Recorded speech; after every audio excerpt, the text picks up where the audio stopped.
Welcome to the show, everyone. This is the Spotters Podcast. Tonight, we'll be talking to Gheraldo Fontana. Let's invite him here. Chief. All right, he's a 767 captain. Flies with Atlas Air. Also a worldwide spotter. We're going to talk to him today about flying, getting the best hotel room at the airport, next to the airport, and worldwide spotting. Welcome to the show. How you doing, Oscar? Doing good, Thanks. man. Thank you. Thanks for having me. So we were chatting a little bit offline, and there's so much to talk about. We're going to start off with what you fly at home. I see that you have an Aeronca, Chief. Yeah, we got a little tail dragger. It's a 1941 Aeronca Chief. Little pre-war version, so it's pretty rare bird too. Yeah. How long have you had that for? I bought it in 2016. Okay. Yeah, and she's still down for maintenance because my A&P is super busy. If you guys know any A&P, let me know. But hopefully she should be ready by the time I go home from this trip. So I know one out there in Texas. I think you know him also, Derek. Derek, yeah. Well, that kind. Well, actually, no. I should specify. I don't need an A&P. I need an AI. Oh, Aircraft okay. inspector to sign it's for the annual. It needs to be signed by an AI, and he's the only AI on the field. And he's working a little bit on my plane, then it goes to another guy, then to another guy. Takes an eternity. But he was a former Hawkeye mechanic in the Navy. He's a really good guy. Right. Yeah. So it's just busy. It's busy always. How many hours do you got in that aircraft? Not many, really. We keep it more like a museum piece. I think I have less than 300 an hour on her. Yeah, I don't fly a lot. The weather has not really been great in Texas lately. It's a little squirrely on the ground, so it has a pretty low crosswind limitation. So every time the wind's a little high, it's just do better on the ground, sitting in the hangar there and fighting her to fly. I tell people, I get paid to fly in crappy weather. When I go fly, I want it to be beautiful weather. I want to enjoy it 100%. Usually, like the weather has not been on our side in Texas lately. I mean, it's not that great down here in Miami. You know that. You're sitting reserve this week. So, Yeah, and it's raining. Yeah, it's bad. Sunny Florida, right? It's supposed to be sunny on Fridays. I saw that. Yeah, so hopefully we get. But by Friday they're gonna send me to Quito or to somewhere in Colombia or something. No, you never know. But yeah, I hope it stopped raining, man. Not a big fan. Yeah.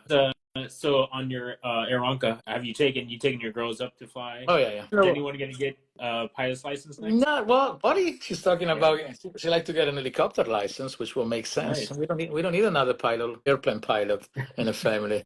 Helicopter would be sick. Oh yeah. I don't know. For sure. One day, who knows? Awesome. So we were talking a little bit about aviation, piloting. I might be doing that next year. You've been doing it for quite some time now.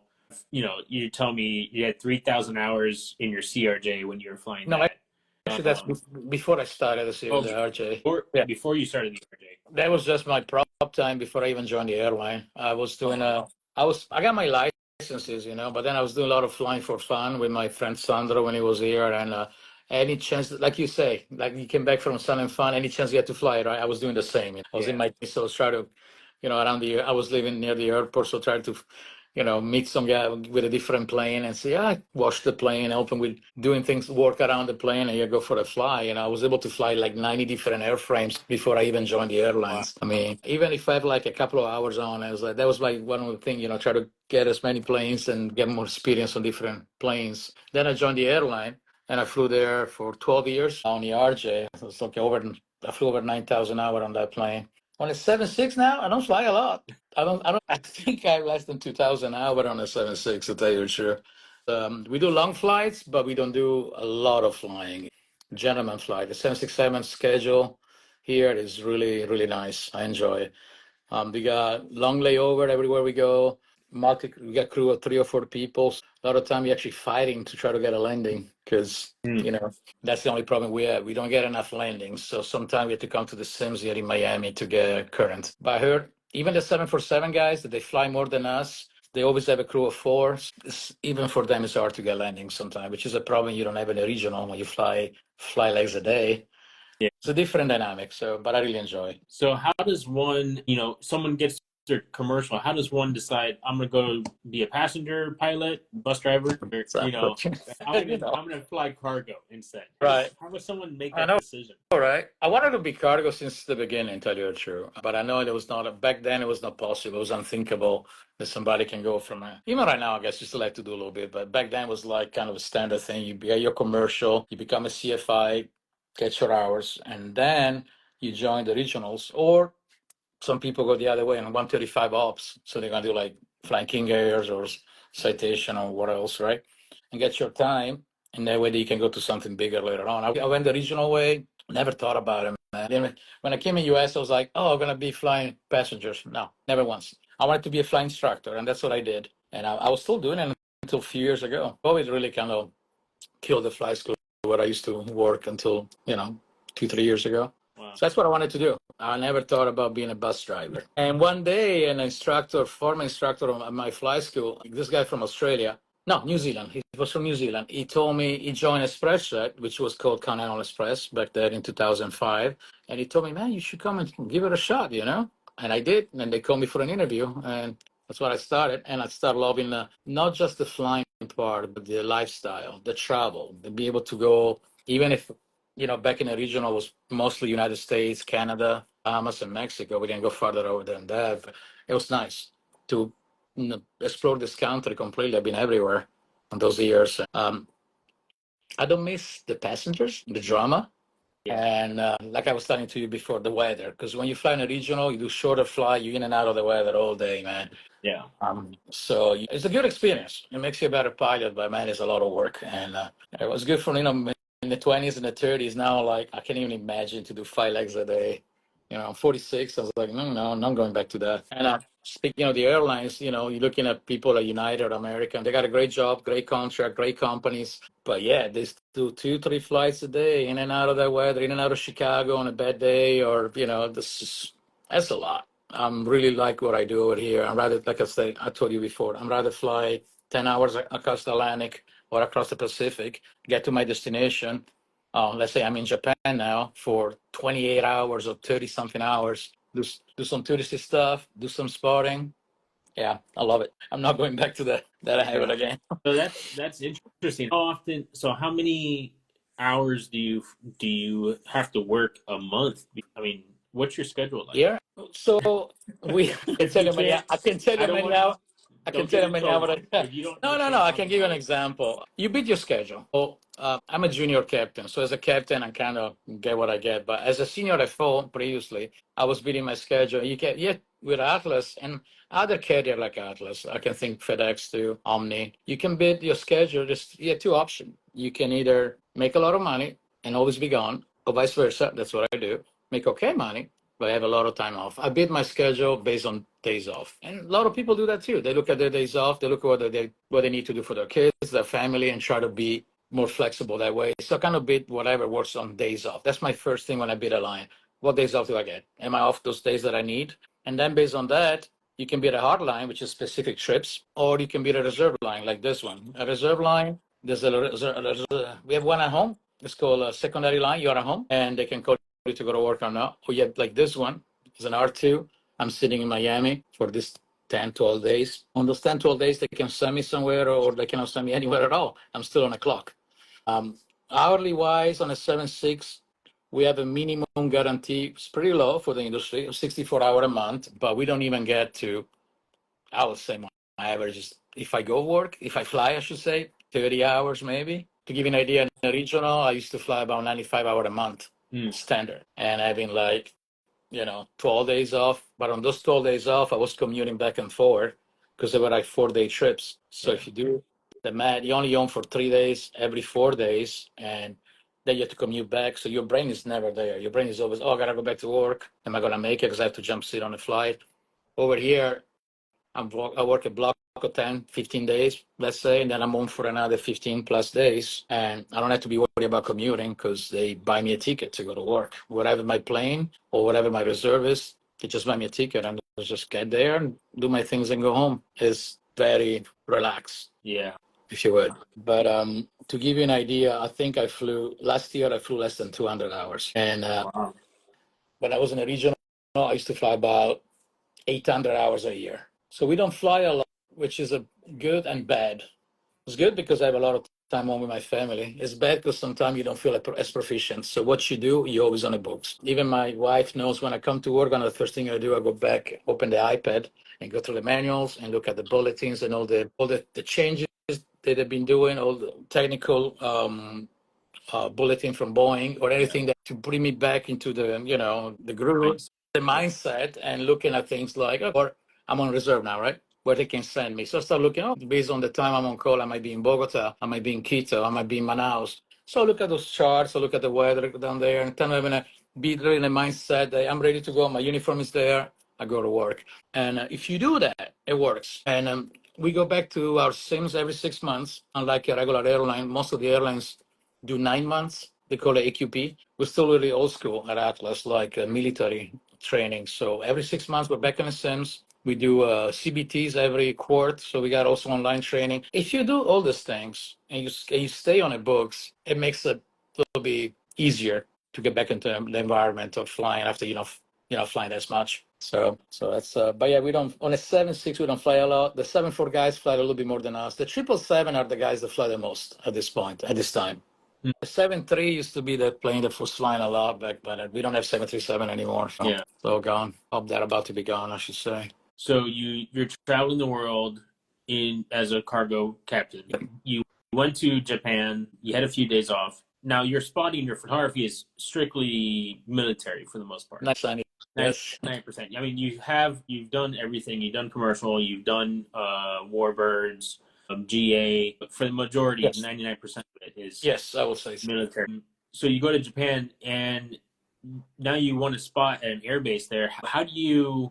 I mean, is there resources out there? Like, there has to be forums out there about spotting near a military airbase in another country that you've probably never been to before, or if it was your first time. How do you go around trying to figure out if this is a good spot for me to have a radio on me? Is this a good spot for do I get a ladder or Right. There's a lot. Tell me about that. Your first experience spotting internationally. My first one was actually other than Italy, because I'm from Italy originally, so I did some spotting, obviously, growing up there. Very different. But Japan was my first international spotting, as a matter of fact, since I've been at Atlas. It was within the same week. I did Japan and Taiwan the same week. Two completely different countries, completely different. So what I did a lot of research online, looking at things like publication, like Scramble got, for example, some great spotter guides. Pretty close to reality. A lot of the things you read there is just like you're going to see when you get there. Instagram was the key. The community, aviation community on this website, app, whatever you want to call it, is really good. And I learned that to talk to a lot of these people and see and find out information from them. For example, when I went to Japan the first time, the first place I spotted was Gifu, which is their testing facility, almost like Edwards. They do all the testing on the new aircraft system, upgrades and stuff. So they fly everything out of there. Back then, the Phantoms, 15s, T4, F2, C1s and C2s. I mean, pretty much the entire Air Force. And what I did, I contacted several spotters that I was in touch with, people that we follow each other, we comment on each other's pictures and talk. And I started sending messages a few days prior when my trip was on a schedule. Hey, coming to Japan, I never spotted there. I want to know how does it work? You need to know your do and don't. That's the most important thing. Japan is a really welcoming country. They promote spotting. They promote photography. It's amazing. It's my favorite place on the planet for spotting. There's nothing like it. You take Taiwan, so they're a little bit different. Taiwan, you really have to be with a local. I spoke to several Taiwanese spotters way before my trip, and some really good guys. I still keep in touch with these guys, and that's a place that I would recommend to be with a local, unless you speak Mandarin, and I don't. It's just very interesting. The spotting in Taiwan is it's not prohibited, but it's barely tolerated. So especially if you're a white guy with a big camera. So the local guys were awesome. I hang out with them and they show me where to be. And most of the places we spotted were pretty far from the runway, pretty far from the fence. So you don't want to be noticed. It's one of the things. So it's kind of Unlike Japan, where they actually tell you where to go spot. Is when you get to the places, there's signs to tell you this time of the day you want to be on that side of the bay. That really is amazing. Taiwan is a little bit more, but it's understandable. Taiwan is always on alert. You see plane fly with lives all the time, because of the, they got China next door and they keep getting their airspace invaded. So they're really, really serious over there. It's amazing though. I can't wait to go back. It's some of the most rare spotting I ever done was definitely Taiwan. Yeah. Stuff that you don't see anywhere else. So Yeah, is it? I'm on scramble.nl. yeah, that's pretty good. That's a good one. I use it in I think it was Iruma in Japan. I used that guy because I didn't know much about that place. I didn't know anybody that knew much, and the only guy that I knew that knew well was out of the country on a spotting trip, and a Japanese guy. So I wasn't able to get in touch with him. I went through the guide. Despite nothing flew that day, I went there. It was not far from my hotel, but the spotting guy was pretty right about places to be and whatnot on, and so yeah, I use it for other places in Europe too. It's pretty good. It's pretty good. But like I said, that's the most important thing. Don't be a jerk. Talk to the locals, see what you can do and what you cannot, and stick to the rules. That's the most important thing, especially in a foreign country. Be respectful. Yeah, absolutely. for So sure, 100%. I know. I mean, I used to do surf photography, and I was always told if you're going to go to Hawaii, you're going to go to the North Shore. You're going to stay at someone's house. You got to bring them a gift. You can't, go there empty-handed and think that you're going to have all the spots, the full range. When you go to another country, do you bring someone you met? You bring them a gift, and I learned to do that because the Japan again. The Japanese are amazing. They show up, and I always have my stickers with me. We used to have, and I gotta make new patches. But me and Tori have a new design, so we're gonna have some new patches. I used to bring things like that, and then I realized that Japanese people are so welcoming. Then when you show up, they show up with presents for you. And then I was like, oh my God, I need to start doing the same because every time I show up, they're like, oh, we got a model for you, or we got some stickers for you. I was like, oh my God. And so the least I can do, usually I try to get them out for dinner. Try to say I buy them dinner at the least or do something like that. And it ended up being great because most of these guys are also foodies. If you know that, if they know you like food, they say, oh, we got a good place to go. So they take you somewhere. Just amazing. awesome. We're a really good community. But yeah, it's not a bad idea. Like I say, you did it on Hawaii, you did the same thing. That's probably not a bad idea. So Japan's your spotting paradise. Absolutely. Number one. What's been the country you've gone to, and it's been the most difficult place to spot? I didn't even try. It was Bulgaria. I wanted to go for the longest time, and I talked to a lot of spotters from Bulgaria and from the Netherlands, because as you know, the Dutch spotter community is probably the most up. They know everything. They're really, really good. They travel more than anybody else. So I spoke to a lot of them, and all of them they suggest me to don't do it. It was period. I mean, there's the war going on in Ukraine, so it's not far from there. It was.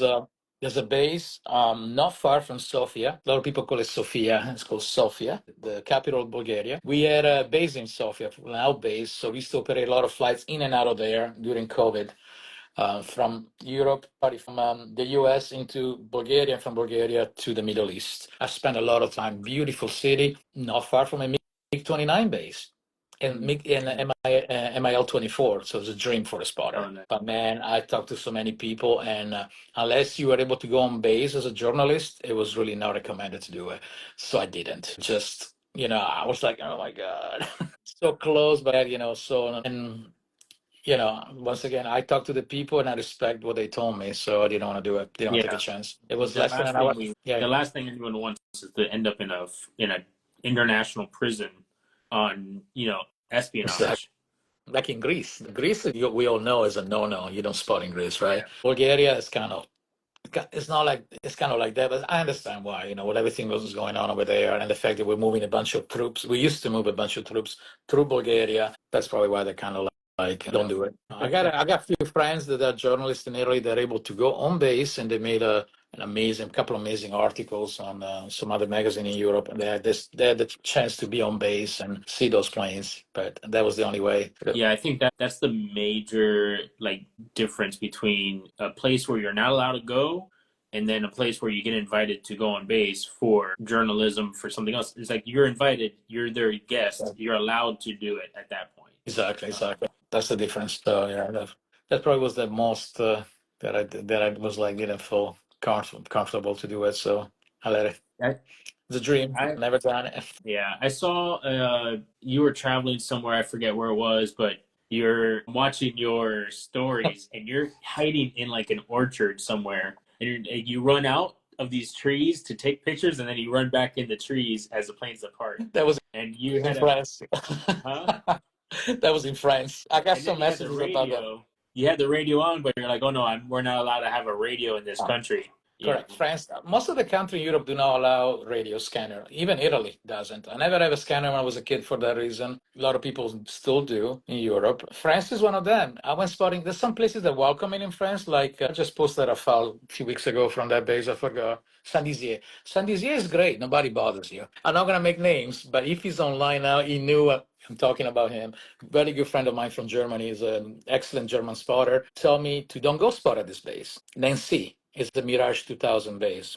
He always told me there's not a good place. The police is always around. They don't like spotters. So one day he called me. I was on a layover in Germany. He's like, "Hey, you want to go spotting tomorrow?" I was like, "Where are we going?" Because the F-16, they were not in Spangdahlem. I was close to Spangdahlem. The F-16 were overseas. And it's like, "Oh, we're going to go to France." "Oh, cool. Where are we going?" "Don't worry. Literally, we're driving to Nancy." So halfway to the drive, we're in Luxembourg right now. He tells me that we go to Nancy. I'm like, "I thought you say We're you not don't." supposed I to. say, "No, exactly. But there's nobody else on the planet I will take with me to do this kind of spotting." I was like, "Okay." So we did. And we didn't get caught. And we were in feet. Like you saw those trees, right? It was like a bunch of fruit trees. I think were apricots or something. Yeah. And literally was hiding in the trees, waiting for the Mirage to come out, take the shots, and back inside. When we came back from that trip, I got a gazillion messages from French spotters that I didn't even know. I was like, "How did you do? How did you manage that?" I'm like, It just happened. just like I didn't make. I say, "Let's thanks this guy." He's like, "We can do it. We can do it." We did. Nobody ever came by. We saw the police driving a few times when we went back in town to grab some lunch and then back to the base. Actually, we got it was really good. It's a Mirage 2000D base and N, but we also caught some of the last Mirage 2000B. So that was worth it, I guess, the risk if you want to call it. But every place is different, Yeah, even in Italy, some bases are they're okay with spotters, some others absolutely in hard no. So just be aware of that. So if you travel, talk to the local, and that's my recommendation. Or I don't say you should hide in the trees like we did, but I guess we did that day. So you told me you're going to Italy at the end of the month. Yeah, actually, after this trip, in the middle, yeah, we're leaving on a 15 or 16. You're So pretty much the local in Italy. Are they still going to give you a hard time if you're spawning at a yeah, base? so some places are. My hometown base is Trana, the 51st Wing. Got much better lately. Back in the days, it was absolutely prohibited. There was signs all over the fence, no photography. They got better about that as long as you're on the field and you don't get too close to the fence. Unfortunately, some of the shots that you see from all the local spotters are right to the fence because you get the church in the background and the mountains is beautiful. Those kind of shots, they still can give you problems about it. Hmm. As long as you stay away from the fence or you're on the field and you don't bother the local, the farmers. If you don't bother their land or stuff like that, you're fine. Aviano's like that too. There's other places down south. I was talking to a friend of mine in Sicily. Trapani is a typhoon base. Nope. They called the police on him. He was there for like 10 minutes and he got kicked out. Wow. So Do they some places are still pretty, they don't want you around. So, for do they example, do they yeah, make go you ahead. delete your photos or Luckily, it haven't happened to me. But back in the days, yes, they were taking your films. We talk about the 35 millimeter yeah. days. They had the right to take your films. Over here, no. For what I understand, the people that happened, like this guy in Trapani in Sicily, it was just need to leave now kind of thing. It was it. And he's a journalist too. Being outside the base, they're like, no, you cannot be here. So we're gonna do Getty among our trips, and it's the sixth wing. They got tornadoes into F-35s. I haven't spotted there forever. So I started already messaging some of my local guys in the area once again to ask, hey, what do you recommend to go? Because the spot I went 20 years ago probably is not even there anymore, Yeah. right? And I want to make sure I'm not gonna because that's a nuclear base. That's where the Italian Air Force keep the nukes. So this will be more delicate. And we're not going there for the F-35. We live next to the F-35 Yeah. factory. We want to go see the last tornadoes Italy is still flying. So I'm gonna get in touch with some guys to make sure we don't create problem for anybody. Yeah, for If sure. it's not with keep it and just go somewhere else and have a spritz and have a drink and just, well, let's go to Switzerland next. What's been your favorite air show you've been to? Oh my God. Other than the Sun and Fun, because that Sun and Fun was amazing. Yeah. We got hooked. Sun and Fun for sure. As a straight air show, I think one of my favorite is New Orleans. New Orleans air show.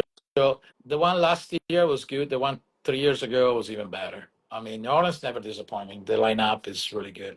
Not a great static, but flying wise, is the quality. Back then was the last flight for the 204, so the Hornets, and it was F-15, F-35C, F-35A, F-16. I was like nonstop, nothing but jet aircraft. It was like amazing. But other than that, a general air show, say, Sun and Fun is another world. It's just I mean, another world, man. if you like aviation, it's not just the military aviation, it's the GA, the warbirds, aerobatics. Me and Tori were both big on aerobatic stuff. I love those to watch, I can't wait to go back. I already booked the hotel for next year, so. I'm definitely looking forward to next year also, man. That was my first year also this year. Okay, okay. And it was amazing. I've never had that type of experience where, I mean, I work in a GA airport now, and you see these 172s, 152s flying around every day, and you're like, oh, whatever.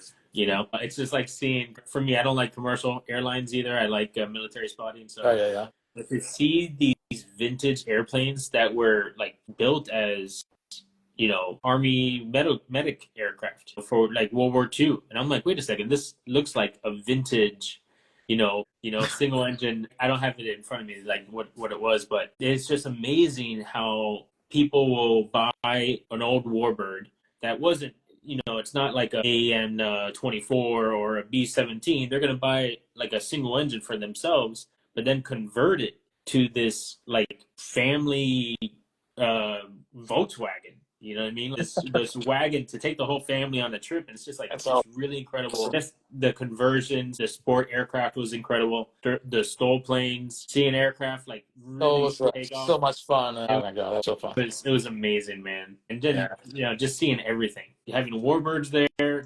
I think there was like I'm looking at the message from it. The Epic Aviation. Sorry, so P-51s there. there was a lot of Mustang. That was like, oh my God, I've seen that many Mustang in one place in my life. I was like, oh wow. Even the Camel one, the former, what Air Force was that? Do you see the Camel P-51 with the tanks? Yeah, that was that. I never see that one. And then somebody texted me and told me it was a former, not Honduras, some other Central American country that they flew at, way after World War II. Was specifically, that's why it was Camel, like green and brown. I was like, amazing. I had to find out what it was. I mean, like we were talking about before, we have so many photos from that, and we're like, okay, I haven't even gone back and looked at them.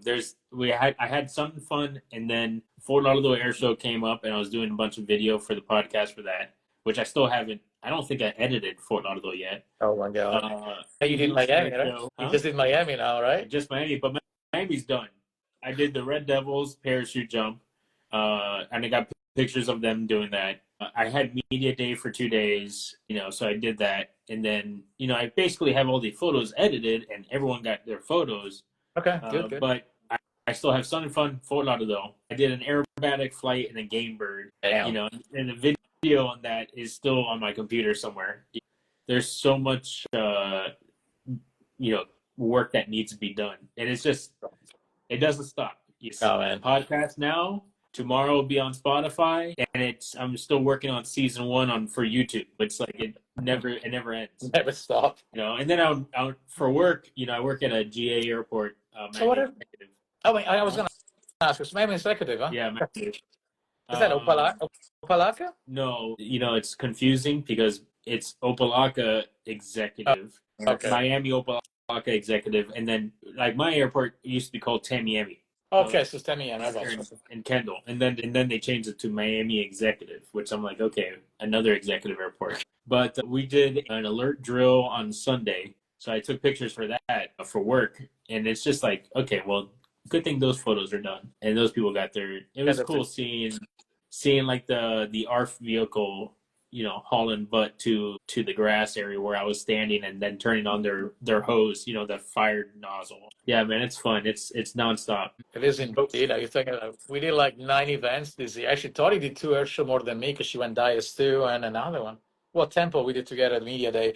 But I think since the beginning of the year, we got 9 to 10 events between air show and then including the range in Moody. Oh, And yeah. like I say, talking about being behind with, I haven't even started editing the picture from Altus Air Show in Oklahoma or Barstow. So I was like, oh my God, maybe it's just, I mean, I was planning to, I did some editing yesterday for those CH53 guys. And now I'm going to start working on my Sun and Fun stuff again. Go through all of that. It's a lot. It is. It is so much, man. I see you're posting photos for this air show. Is it in Prague or is it in The one in Poland. Poland? Yeah, that's Yeah. in Radom, Poland. Oh, look, I think it's pronounced Radom at least. I have to ask my Polish friends. Yeah, that's bucket list because it's the last chance to see the Sukhoi 22 flying, Yeah. which is probably one of the few airplanes I haven't seen flying. I was lucky enough to see a lot of Eastern Bloc planes back in the days in Europe, but never saw Sukhoi 22. So the MiG 21, MiG 23, MiG 29, Sukhoi 27, Sukhoi 30. Never saw a 22, and this is the last year. So we decided to make it happen. Awesome. So it's a mega bucket list for us. Oh yeah. And that's pretty close to, their border with Ukraine also. So Yeah, it's not so it's gonna far. be it might be a sketchy. Hopefully. I mean, hopefully it's not, and it's Yeah. an easy day, an easy spotting trip. I don't know if going close to a war zone kind of you have to be vigilant. Yeah. For sure. Like I said, I do it for work a lot. Got in a lot of places that are like that. Even closer. I've been way closer to the border than this trip, than this Yeah. one is.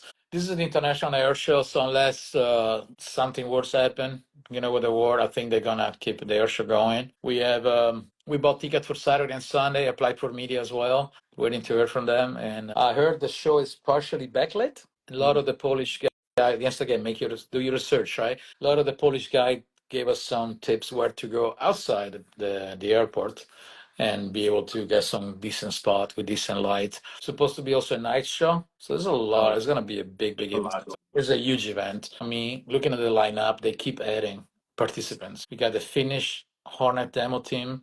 We got the Italian M346, the Italian F-35, and the Italian Typhoon. Yeah, the German Typhoon and the German A400, and then the Polish Sukhoi 22, MiG 29, F-16. Red Arrows are going to be there, and I think they just added the Gripen, the Hungarian, I think. So I mean, they keep adding Wow. some chunky stuff. It's going to be It's gonna be a a huge party. trip. Yeah. So, and we're gonna do a quick trip, man, because I don't have vacation. It's gonna be literally we leave on Thursday, get there on Friday, air show Saturday and Sunday, fly back on Monday. So Wow. we're gonna be in and out. Yeah, for sure. That's gonna be. I mean, if it is everything that they're advertising it to be, it's Okay. gonna be an epic show. It's gonna be amazing. It's gonna be amazing. It's gonna be the air show of the year. We Yeah. do a couple of small air shows in Italy too, but they're much smaller. One is the Frecce Tricolori and some typhoons over there on a beach close to my town. And then we do an air show that's gonna be mostly warbirds and aerobatics over there in Padova too. So we got two little air shows in Italy coming up. It's gonna be fun. Yeah, that's gonna be great. So I had asked questions. I was supposed to do that yesterday, and the day kind of ran away from me. The only one that was able to respond to today's little like, "Hey, you got questions?" was Rapto Gino. Michael, Photographer wants to know why is the Hampton Roads the best area to spot? the which one? Hampton Roads. Oh, was the only spot. Oh my God, Mike, he's a good guy. I had the chance to spend some time with him lately because I had a lot of a few months ago. I keep having trips in and out of Norfolk, Naval Air Station Norfolk. Along the way over, I was able to hang out with him. We did some good spotting. As a matter of fact, Langley as well.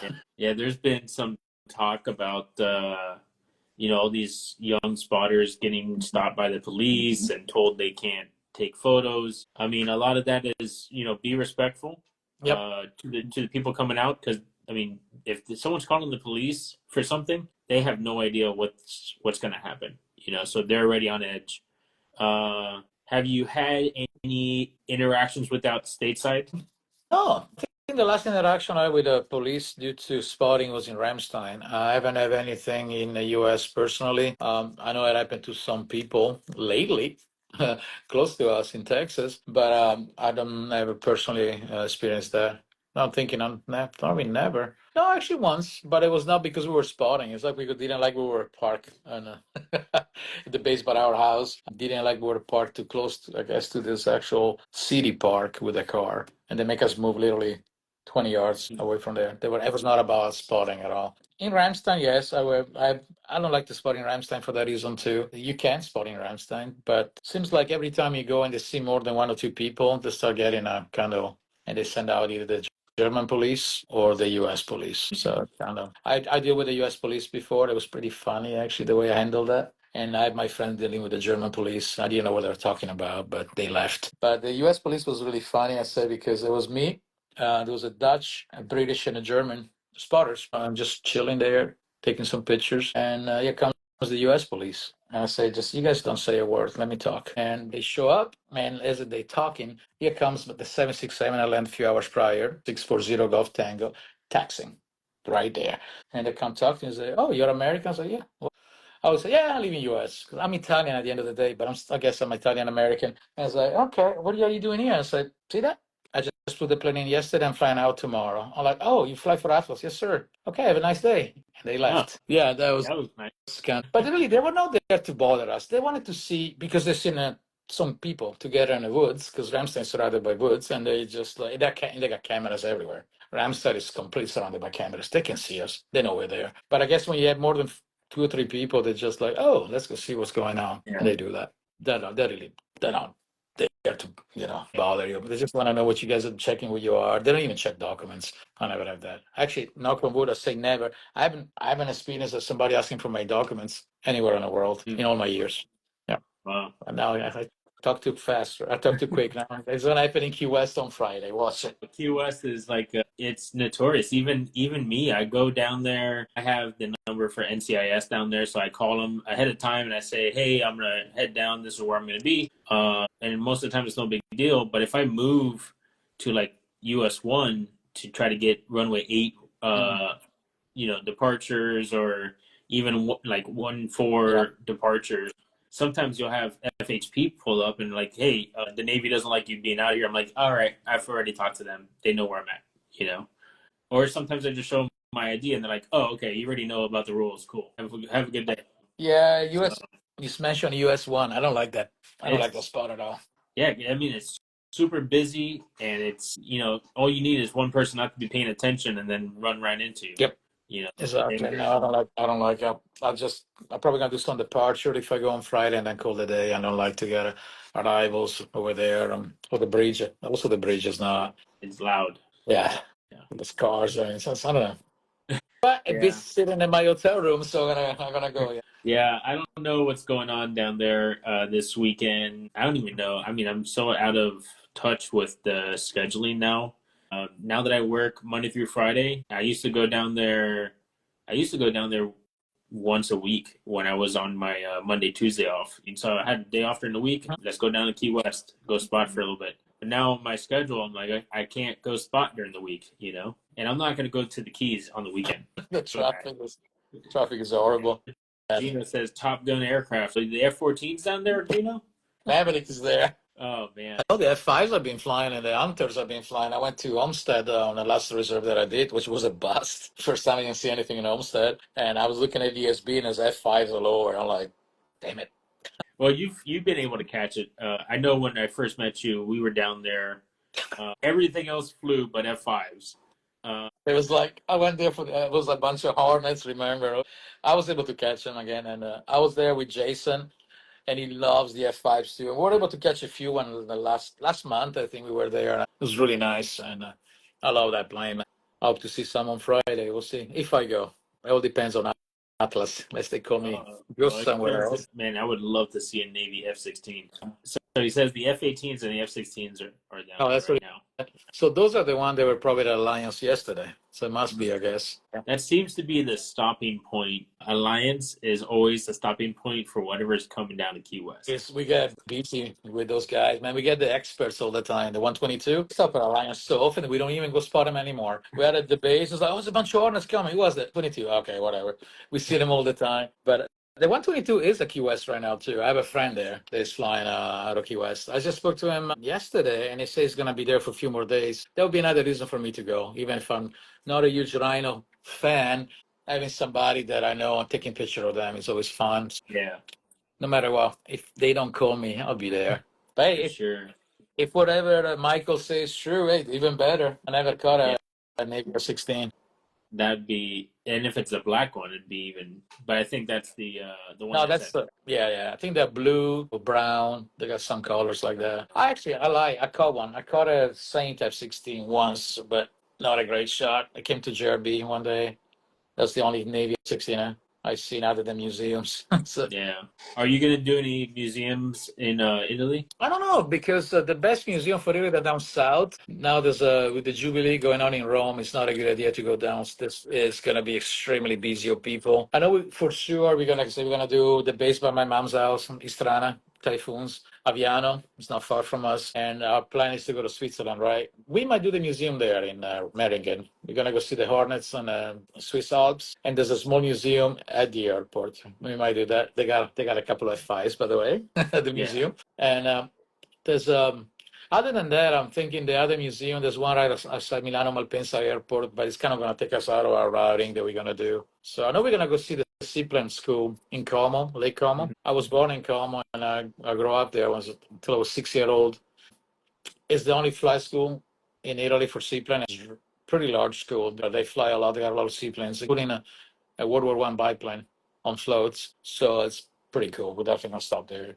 Other than that, museum-wise, we don't have a lot in North Italy. It's kind of weird. They're mostly down south. The biggest one is in Rome. That one is amazing. When you go to another country, do you like to go rent an aircraft and fly around also, or do you just kind of see the sights? No, usually if I rent in a car, also because with a license, you limited on your not only your country. So with a U.S. license, you can only fly in U.S. If you want to rent in Europe, you're gonna have to have a conversion, Okay. and then no matter what you have to do, and no matter who you are, no matter how much flight time you have. Let's say you get your private today, and you fly 2,000, 3,000 hours, and you go to another flight school, let's say Minnesota, and you say, I want to rent that 172.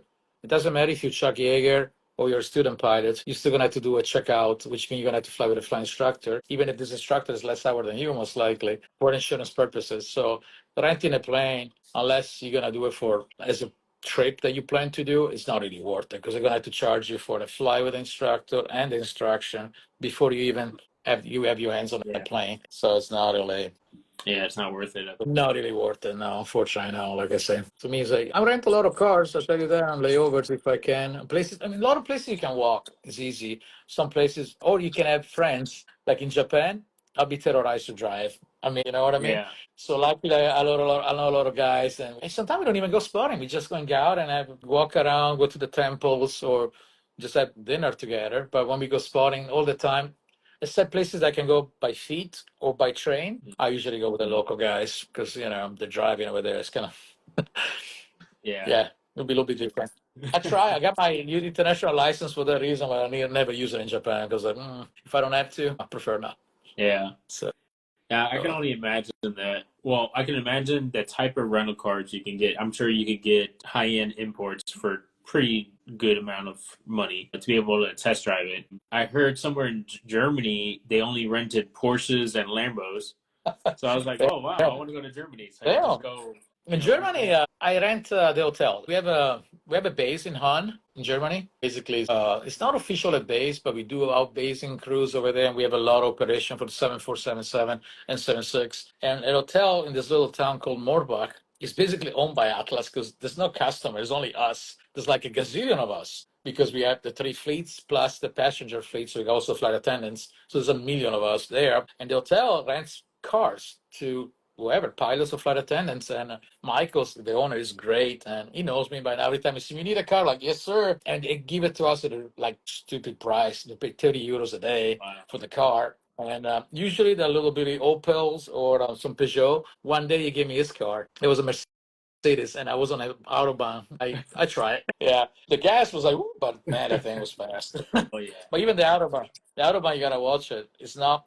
There's limits on the autobahn. Autobahn. This area, there's no limits, but this other area in which you had to slow down. So you got to kind of plan it ahead. You cannot just do 200 kilometers an hour, and then you find yourself in a area where it's 130, which is roughly 70 miles an hour. And it's like, yeah. So it's kind of tricky. You cannot I mean, just. Miami, we have our own autobahn. You know, it's Yeah, the left lane. the left lane. Don't get in the way. Yeah, just like in Texas, there's no speed limit. There's only recommendation. Recommend the Yeah. speed. All right, man. And so it's been a great show. We have a few minutes left. Let me go through real quick and see if anyone's asked any questions here. I know we had a bunch of people join in. We had Epic Aviation. Aviation. He's epic. He's definitely epic. Like, that guy's awesome. Kyle Newsom joined in earlier. Raptor Photography joined in. Control K9, MK Photo, MK16 Photo. That's Mark in Michigan. Oh, yeah. Tori joined in earlier. Let's see who else is here. We had Warthog Images. He's in Florida too right now. Raptor Gino, of course. Alf's photos here. He joined in also. Do you do any photo sales, or do you just take images and send them to your squadron friends?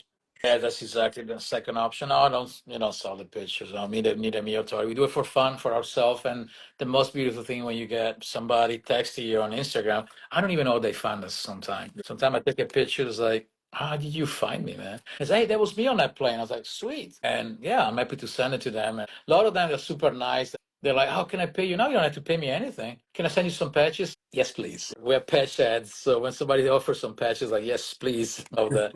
But no, it's nice, and I like the same way around when I fly somewhere and I got spotters taking picture of me landing there. It's just awesome to have a picture of you flying a plane in some. I got a spotter all the way in Australia, and that's in Darwin on an Air Force on an Australian air base. And I got a picture of me taken on base from local spotted, which they're actually serving in the Australian Air Force, and send me the pictures. Like, this is awesome. I mean, it's like priceless, you know. Lake Neath, same thing. I got shots of me taxiing out of Lake Neath, and you see cows on the hills, and we're taxiing with the follow me car in the front. This guy he's from Cambridge, a really good guy. I've been talking to Lawrence for a long time. Took one of the best pictures I've taken on Air Force Base for anybody. Like, it looks like he was on base, but he was on top of a ladder in front of the taxiway. You know, it's like, wow, yeah, awesome, yeah. I mean, I wonder sometimes how people find me. You know, like I never met you before, but you liked a bunch of photos and you told me, hey, yeah, I fly in the squadron, and you got pictures of it. I'm like, wow, that's amazing. Where do I send you the photos? Even Tori has been having the experience the same, you know. It's a lot of time we get messages like, oh, this guy just texted me. Like, what? How do they find her? I think it has to do with the location. I mean, even you know, when you put a location on a story or on a picture or something, maybe they go back and look, and it's like, but it's such a satisfaction to see that the people that they enjoy what we do. It's just, and like I said, same for me when people take picture of me. I mean, Todd used to catch me a bunch of time too when I fly in and out. I used to fly in and out of Alliance, not anymore. We don't do Amazon business anymore, but it's always awesome. Then print those pictures like, oh, that was me at that day at that whatever airport, you know.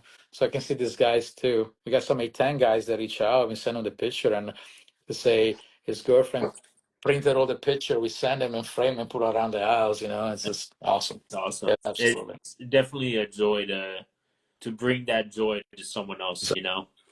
Exactly. Very awesome. All right, Gherardo, where can people find your photos at? Instagram, mostly. I actually have X as well. I don't post enough on X, Twitter, whatever you want to call it. Same, G Fontana 767. I'm active on Instagram. I would say daily. On X, sometimes. I'm gonna get better, especially now that I'm sitting here and not much to do. So I posted yesterday on X. I might post later again just to kill some time. But yeah, mostly.